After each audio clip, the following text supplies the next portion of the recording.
Dear students, Assalamu alaikum. I am Muhammad Azizul Hakim, Senior Lecturer, Department of Computer Science and Engineering, Daffodil International University. Today, I am going to implement a dynamic routing protocol, which is OSPF, uh, using Cisco Packet Tracer. The full form of OSPF is Open Shortest Path Fast, and it is a dynamic routing protocol. And this system is basically use the link state routing technique.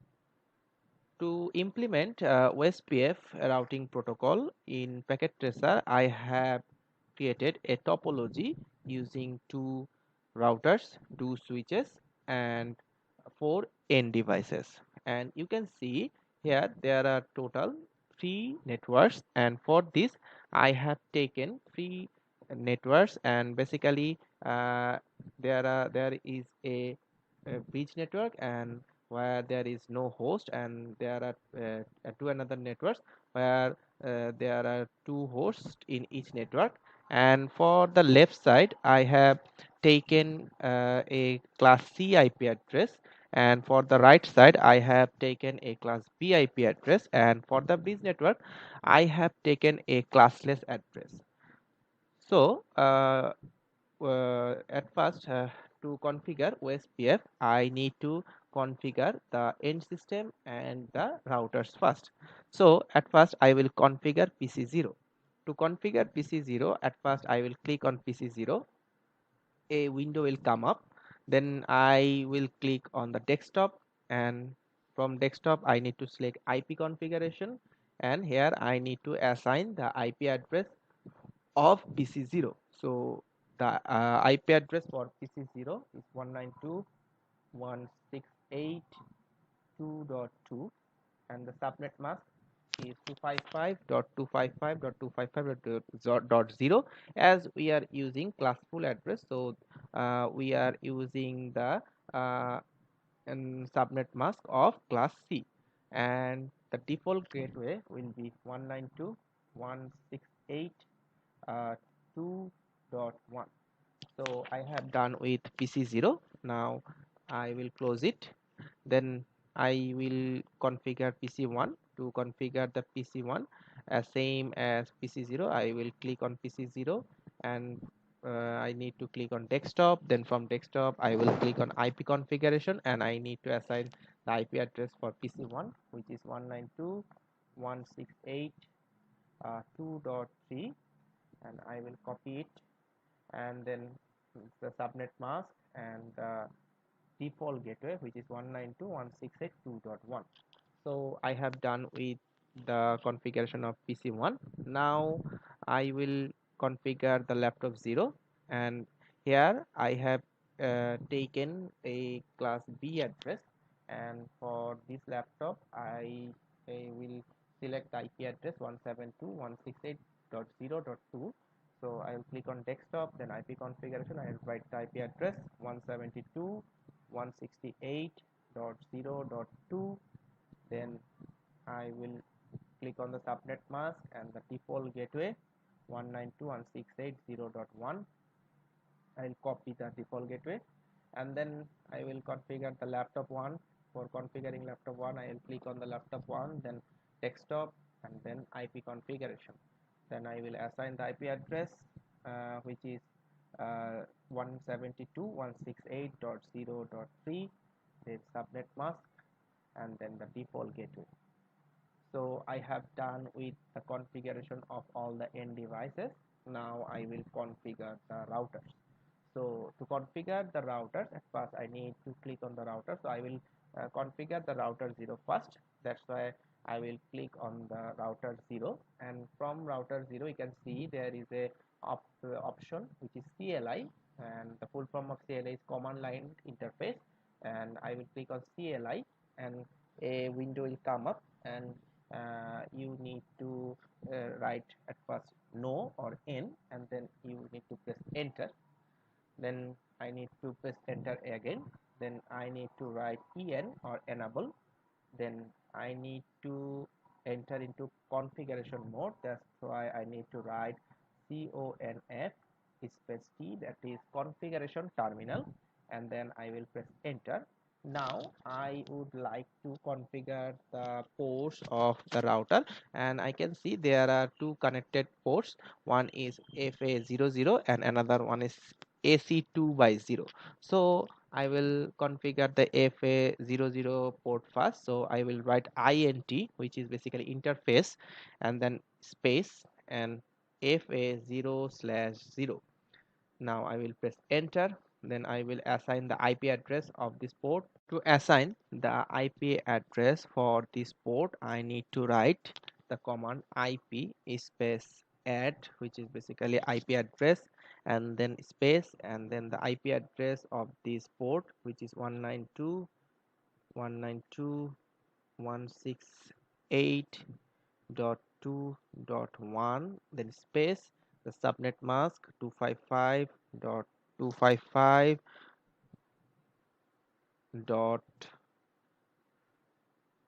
255.0, and then I will press enter, and then I will write no sh, which is no shutdown, no sh, and you can see the port is already configured, and then I need to exit from this port. For this I need to write ex or exit, and then I will press enter, and then I will configure the another port. To enter into the serial port, I need to write int space se2/0, then press enter. Then I will assign the IP address. So to assign the IP address, I will write IP space add, and then the IP address 10.0.0.1, then space the subnet mask, and I have choose the subnet mask where 255.255.255.252. Then I will press enter, and you can see there is a clock sign, so I will assign a clock rate here. To assign a clock rate, I need to write clock rate, CLOCK, clock space rate, and I will give clock rate 64,000, and then I will press enter. Then I will write no sh, which is no shutdown. Then I will press enter, and then I will write ex, which is exit. So I have done with router 0.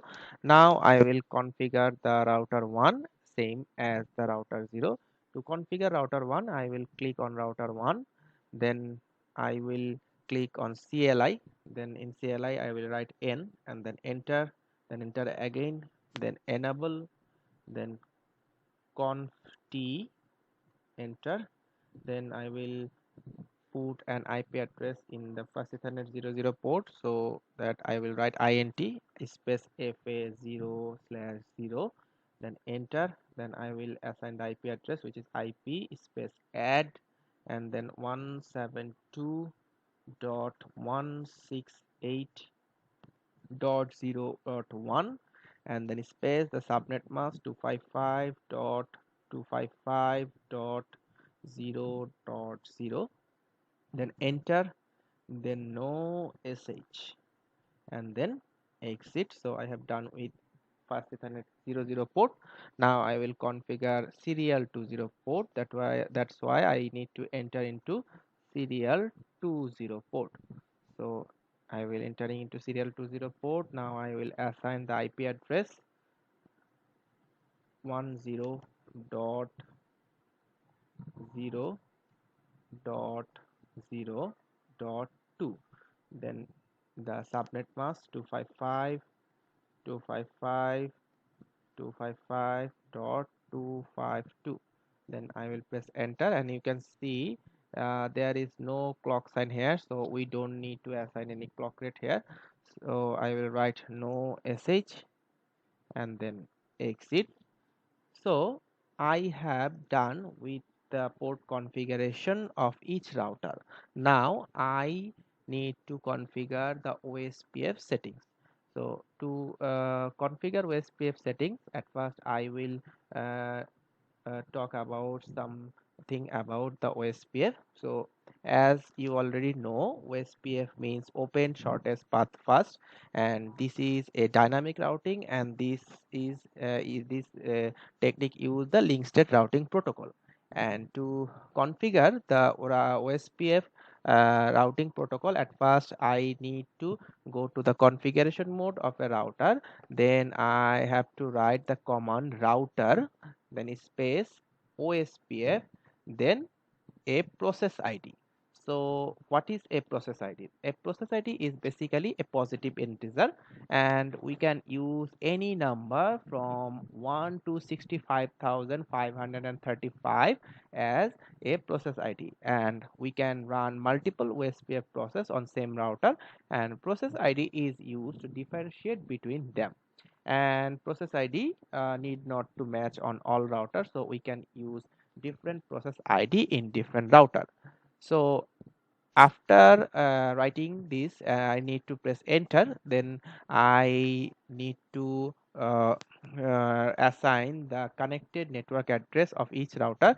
For this, I need to write the command network, and then the network address of the connected network, and then the wildcard mask, and then space, then the command area, and then a area number. So we already know the IP address or network address, so but we didn't know about the wildcard mask. So what is a wildcard mask?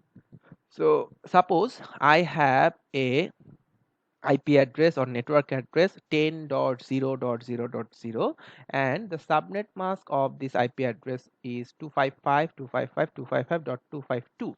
So if I want to calculate the wildcard mask from the subnet mask, how I will calculate? I need to subtract the subnet mask from the maximum subnet mask. And what is the maximum subnet mask? Maximum subnet mask is 255.255.255.255. So I need to subtract the subnet mask of this network from the maximum subnet mask. So if I subtract the subnet mask from the maximum subnet mask, I will get 0.0.0.3, which is the wildcard mask of this network. So this is our wildcard mask. And what is area? Okay, so in order to make a OSPF routing or OSPF routing technique, we need to assign a area number for each router, those who are in same area. So for the routers, those who are in same area, we need to assign a integer number which must be same for all the routers.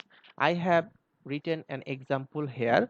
Suppose network, then the network address, and then the wildcard mask, and then the command area, and you can put any area number. It could be 0, 1, 2, 3, 4, anything. You can use any area number, but you have to make sure that you are writing the same area number to all the routers that are in same area.